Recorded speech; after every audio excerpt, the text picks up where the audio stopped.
నంద్యాల జిల్లా ఆలగడ్డ నియోజకవర్గ టీడీపీ అభ్యర్థి భూమా అఖిలప్రియ అట్టహాసంగా తమ నామినేషన్ దాఖలు చేశారు. వేలాది మంది అభిమానులు అశేష ప్రజావాహినిగా ఊరేగింపు నడుమ ఆలగడ్డ మండలం రెవెన్యూ కార్యాలయం చేరుకొని రిటర్నింగ్ అధికారి మల్లికార్జున రెడ్డికి నామినేషన్ పత్రాలను అందజేశారు.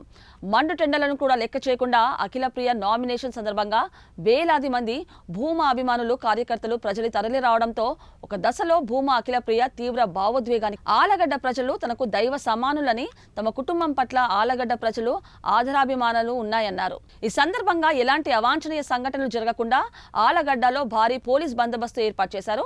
ఈ కార్యక్రమంలో జనసేన పార్టీ ఇన్ఛార్జ్ ఇరిగెల రాంపుల్లారెడ్డి, భూమా జగదీశ్వర్ రెడ్డి, భార్గవ్ రామ్ తదితరులు పాల్గొన్నారు.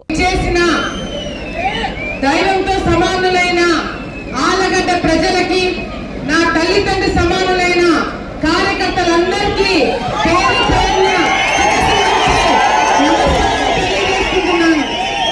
మామూలుగా మైక్ ఇస్తే వెంటనే మాటలు వచ్చే నాకు కూడా ఈరోజు మాటలు రావట్లేదు. శోభానారెడ్డి గారు చనిపోయి ఎల్లుండికి 10 సంవత్సరాలు అవుతుంది. శోభమ్మ చనిపోయి 10 సంవత్సరాల్లో మాకు తల్లి లేని లోటు ఏ విధంగా ఉందో, ఒక మంచి నాయకురాల్ని, మీ ఇంటి ఆడబిడ్డని పోగొట్టుకున్నందుకు మీ అందరూ కూడా అంతే బాగుందని నేను ప్రతిసారి ప్రతి ఇంటికన్నా ప్రతి రోజు కూడా నేను గమనిస్తున్నాను. ఈరోజు ఈ 10 సంవత్సరాల్లో శోభమ్మ చనిపోయిన తర్వాత ఈ 10 సంవత్సరాల్లో చాలా చూసినాము. నా తండ్రి చావును చూసినాము,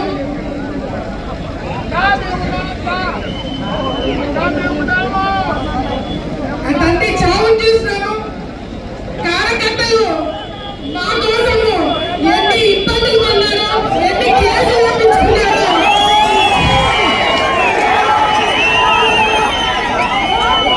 ప్రతిరోజు కార్యకర్తలను ఎట్లా కాపాడుకోవాలని ప్రతి క్షణం కూడా మీకు అందుబాటులో ఉండాలని ప్రతి క్షణం కూడా చూడటం జరిగింది. నిజంగానే ఈ 10 సంవత్సరాలు తండ్రి చనిపోయిన తర్వాత ఎందుకు ఇంతమంది నా మీద కక్ష కట్టినారు? నాతో పెరిగిన వాళ్ళు, చిన్నప్పటి నుంచి నాతో పాటు పెరిగిన వాళ్ళు ఎందుకు దూరమైనారని చాలా సందర్భాల్లో ఆలోచించడం జరిగింది.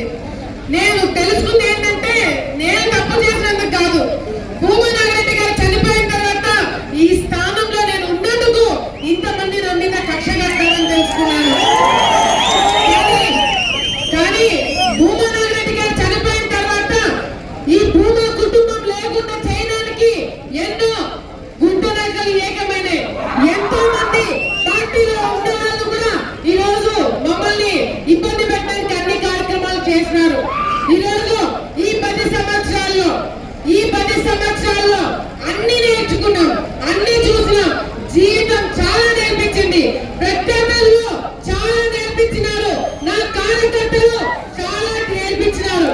ఏ ఒక్కటి కూడా మర్చిపోలేదు, ఏ ఒక్కటి కూడా వదిలిపెట్టలేదు. నా కార్యకర్తల మీద కేసు పెట్టే ఏ ఒక్క అధికారులు కూడా వదిలిపెట్టాలని నేను మాటిస్తున్నాను. మా మీద కేసులు పెట్టినప్పుడు ఎప్పుడు ఏడవలేదు, మా మీద కేసు పెట్టినప్పుడు ఎప్పుడు తగ్గలేదు. నా మీద కేసు పెట్టారు, భర్త మీద కేసు పెట్టారు, తమ్ముడు మీద కేసు పెట్టినప్పుడు కూడా ఎప్పుడు కూడా తగ్గలేదు. కానీ నా కార్యకర్తల మీద కేసులు పెట్టారు, నా వాళ్ళని మాత్రము వదిలిపెట్టే ప్రసక్తి లేదని మీ అందరూ కూడా నేను మాటిస్తున్నాను. ఈ 10 సంవత్సరాల్లో నాగిరెడ్డి గారు చనిపోయిన తర్వాత కార్యకర్తలకి ఎంతో దగ్గరైనాము. ఏ ఒక్క రోజున నా కార్యకర్త ఇంటికి వచ్చినప్పుడు మేము లేకుండా పోకూడదని భర్త కానీ, నేను కానీ, తమ్ముడు కానీ ముగ్గురులో ఎవరో ఒకరు అందుబాటులో ఉంటూ వచ్చినాం. నిజంటే అన్ని సమస్యలకి, అన్ని పరిశ్రమలకి వచ్చే రోజులో అంటే సమాధానం దొరుకుతుంది. ఈరోజు చాలా మంది పెద్దలు మాట్లాడారు.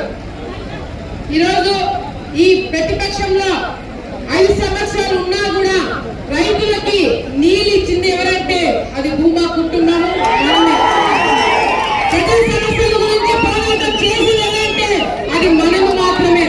ప్రజా సమస్యల కోసం కేసులు పెట్టించుకున్న నాయకులు అంటే అది తెలుగుదేశం పార్టీ నాయకులు. ఈ రోజు మీ అందరూ కూడా మాటిస్తున్నారు, రేపు పొద్దున వీళ్ళు అరాచకాలంటే ఏ విధంగా ఉందో 5 సంవత్సరాలు చూపించారు, అవినీతి అంటే ఎలా ఉంటుందో ఈ 5 సంవత్సరాల్లో చూశారు. కానీ వచ్చే రోజుల్లో ఇలా ఉండవు. వచ్చే రోజుల్లో మీకు అభివృద్ధి అంటే ఏంటో నేను చూపిస్తాను. కార్యకర్తలు కాపాడుకోవడం ఏంటనేదో నేను చూస్తాను. అంతేకాకుండా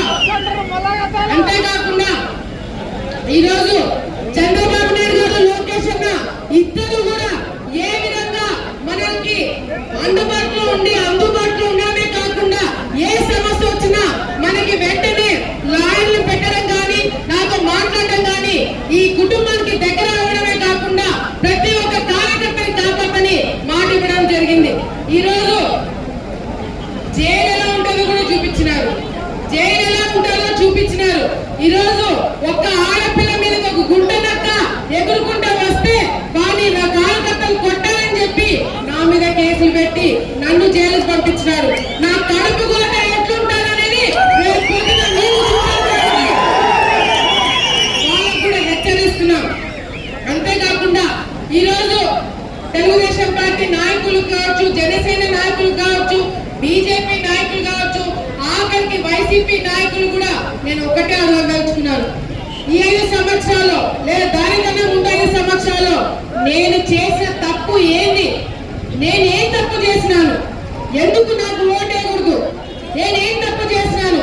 తండ్రి తల్లి చనిపోతే కుటుంబం బాధ్యతతో పాటు రాజకీయ బాధ్యతను నేను తీసుకోవడం నేను చేసిన తప్ప గురించి మాట్లాడుతున్నాను. వైసీపీ నాయకులు వీళ్ళ అధికారంలో ఉన్నారు.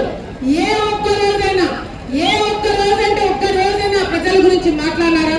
పోనీ నేను చేసిన అవినీతి కార్యక్రమాలు అంటున్నారే, ఒక్కటంటే ఒక్కటి నిరూపించగలిగినారని చెప్పి వైసీపీ నాయకులు అడుగుతున్నారు. ఈరోజు మీరందరినీ చూసిన తర్వాత నాకు చాలా రాసుకొని వచ్చినాను, కానీ ఇవన్నీ ఏది కూడా పనికి రావట్లేదు. నిజంగానే ఈరోజు మీ అందరికీ ఒకటే చెప్తున్నా, ఏదైతే నా మీద తప్పుడు ప్రచారాలు చేశారో, ఏదైతే నా గురించి తప్పుడు కేసులు పెట్టారో అవన్నీ కూడా ఎవరు నమ్మట్లేదు. ఈ 5 సంవత్సరాలు మీరు చేసే డ్రామాలు చూస్తున్నారు, కోమట్లు చూస్తున్నారు. ఈరోజు ఇందాక విఖ్యాత్ చెప్పినట్టు ఎవరైతే భూమా కార్యకర్తలను కాపాడేందుకు నేను ముందుకు వచ్చానని చెప్పి పిచ్చి వాళ్ళు వాడారో వాళ్ళందరూ కూడా చెప్తున్నా, నాన్న పిల్లలు పక్కకెళ్ళి ఆడుకోండమ్మా. రాజకీయ నాయకులు భూమా రాజకీయాలు, ఆలగడ్డ రాజకీయాలు మధ్యలో వచ్చి పిచ్చి గంటలు వేస్తే దెబ్బలు తింటారు, నాన్న పక్కకెళ్ళి ఆడుకోండి తెలియజేస్తుంటే ఈరోజు మరి ఈ ఆలగడ్డని 5 సంవత్సరాలు కాపాడుకోవడానికి మీరెట్లా కృషి చేస్తారో, నేనెట్లా కృషి చేశానో, మేమే కాకుండా ఈరోజు నాకు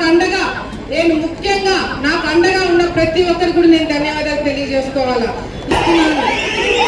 అంతేకాకుండా కొన్ని సంఘాలతో మీటింగ్ పెట్టుకోవడం జరిగింది.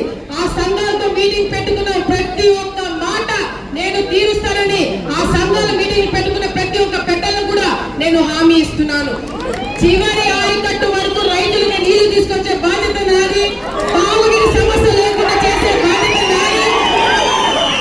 నేను చెప్పిన పనులలో 80% రేపు పొద్దున పూర్తి చేసిన తర్వాతనే మళ్ళీ ఓటు అడుగుతానని చెప్పి మీ అందరూ కూడా మాటిస్తున్నాను.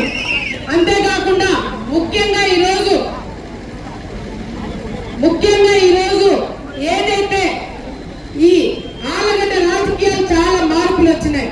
ఎంతో మంది వైసీపీ అని కూడా చెప్పకూడదు, గంగుల కుటుంబం తరపు నుంచి బాధితులందరూ కూడా ఈరోజు మన దగ్గరికి వస్తున్నారు.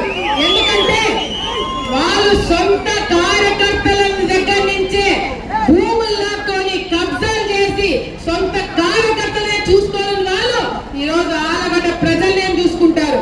అంతేకాకుండా ఈరోజు మా మీద నమ్మకంతో వచ్చిన ప్రతి ఒక్కరిని కాపాడుకున్న బాధ్యత నాది.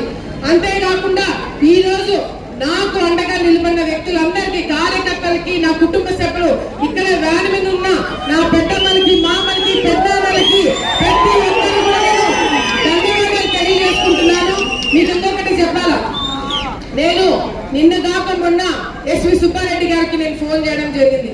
మా తాతకి ఫోన్ చేసి, తాత మీరు తప్పకుండా రావాలి అంటే వయసు అయిపోయిందమ్మా, ఇప్పుడు నేను తిరగలేను, ఎండకి రాలేను, ఏమి అనుకోవద్దు, నా ఆశీర్వాదాలు నీకు తప్పకుండా ఉంటాయి. నువ్వు ఈసారి నువ్వు ఒంటరిగా లేవు. భూమా కుటుంబం తరపు నుంచి, ఎస్వి కుటుంబం తరపు నుంచి, సిపి కుటుంబం తరపు నుంచి, ఆలగడ్డ ప్రజల తరపు నుంచి నువ్వు తప్పకుండా గెలిచి తీరాలని చెప్పి మా తాత నాకు చెప్పడం జరిగింది.